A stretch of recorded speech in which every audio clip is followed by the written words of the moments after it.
دین کے لیے، جمہوریت کے لیے، 10 کروڑ مسلمانوں کے لیے بڑا کچھ کر سکے گا۔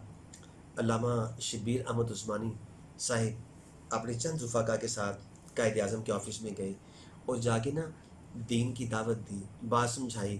قائد اعظم سنتے رہے، پھر فرمانے لگے میں آپ کا شکریہ ادا کرتا ہوں کہ آپ نے مجھے دین کے بارے میں معلومات فراہم کی ہیں، مجھے اسی روشنی کی تلاش تھی۔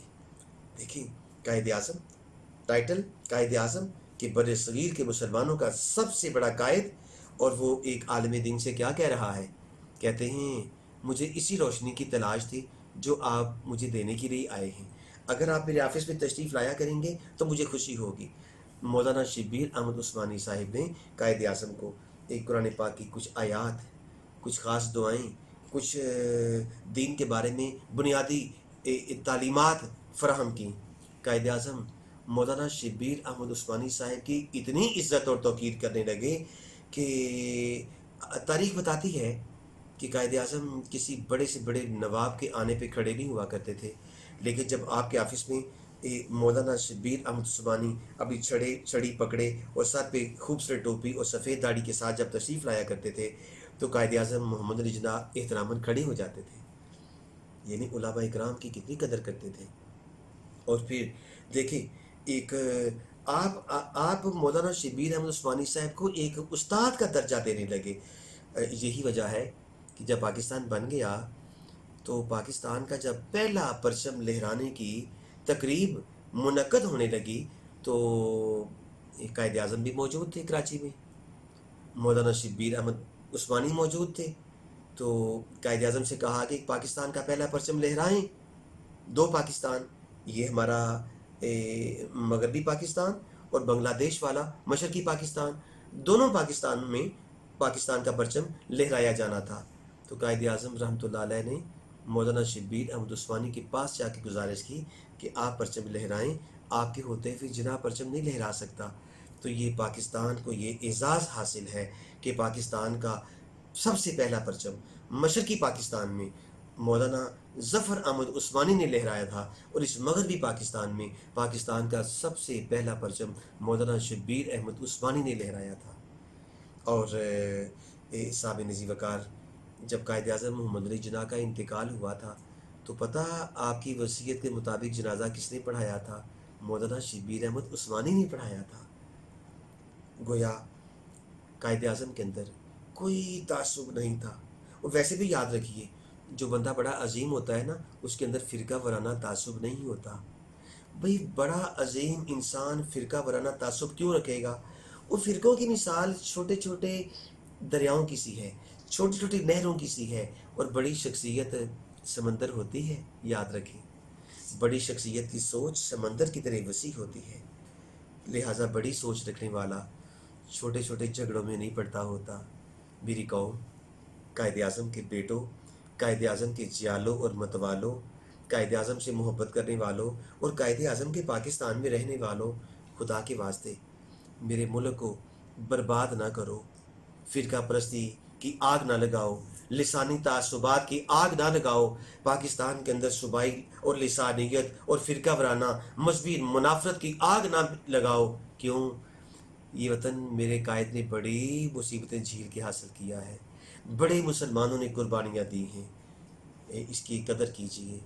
اگر قائد اعظم سے محبت کرتے ہو، اگر قائد اعظم سے محبت کرتے ہو تو یاد رکھیے اس وطن کی قدر کرو، قائد اعظم کی روح کو سکون ملے گا۔ اگر یہاں لڑائیاں جھگڑے کرو گے، منافرت پھیلاؤ گے، نفرتیں پھیلاؤ گے، تعصبات پیدا کرو گے، فرقہ وارانہ فسادات کو ہوا دینے کی کوشش کرو گے، یاد رکھو نہ آپ پاکستان سے محبت کرنے والے ہوں گے، نہ آپ قائد اعظم سے پیار کرنے والے ہوں گے۔ تجھے معلوم بھی ہے کچھ کہ صدیوں کے تفکر سے کلیجہ پھونک کے کرتی ہے فطرت ایک بشر پیدا، قسم ہے رب کعبہ کی، قسم ہے رب اولا کی، بڑی مشکل سے ہوتا ہے جنازہ دیدہ ور پیدا، بڑی مشکل سے ہوتا ہے جنازہ دیدہ ور پیدا۔